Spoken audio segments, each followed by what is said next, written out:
Here's some of the stories trending this week at NASA. New findings by NASA's Mars Atmosphere and Volatile Evolution, or MAVEN mission, indicate that solar wind is currently stripping away the equivalent of about a quarter pound of gas every second from the Martian atmosphere. MAVEN tracked a series of dramatic solar storms passing through the Martian atmosphere in March and found the loss was accelerated. This could suggest that violent solar activity in the distant past may have played a key role in the transition of the Martian climate from an early warm and wet environment that might have supported surface life to the cold, arid planet Mars is today.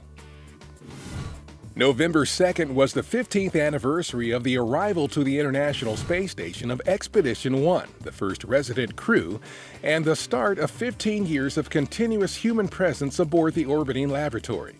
Since opening for business in 2000, the station has enabled NASA and its international partners to advance scientific knowledge, demonstrate new technologies, and make research breakthroughs not possible on Earth to benefit our home planet and enable long-duration human and robotic exploration into deep space, including the journey to Mars.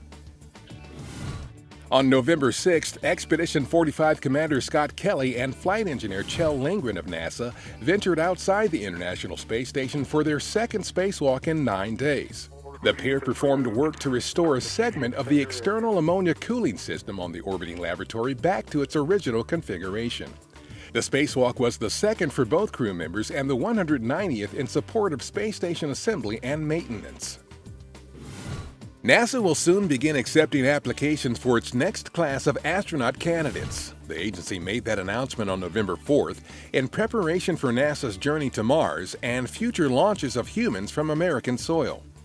Future astronauts will launch on spacecraft currently being developed by 2 U.S. companies and on NASA's Orion deep space exploration vehicle. The agency will accept applications from December 14th through mid-February and expects to announce the selected candidates in mid-2017. Applications will be accepted at www.usajobs.gov.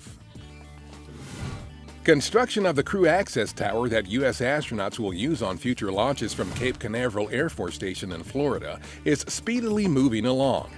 It took only 35 days to build the main column of the 200-foot-tall structure. The tower, scheduled for completion in fall 2016, will eventually be used to launch Boeing's CST-100 Starliner spacecraft aboard United Launch Alliance's Atlas V rocket. On November 4th, engineers at Stennis Space Center helped NASA take another big step on the journey to Mars by placing the first RS-25 flight engine on the A-1 test stand in preparation to certify it for use with the agency's new Space Launch System rocket. These former Space Shuttle main engines are being upgraded to meet the requirements of the massive SLS.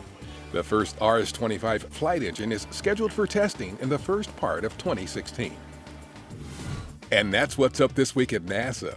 For more on these and other stories, follow us on social media and visit www.nasa.gov/twan.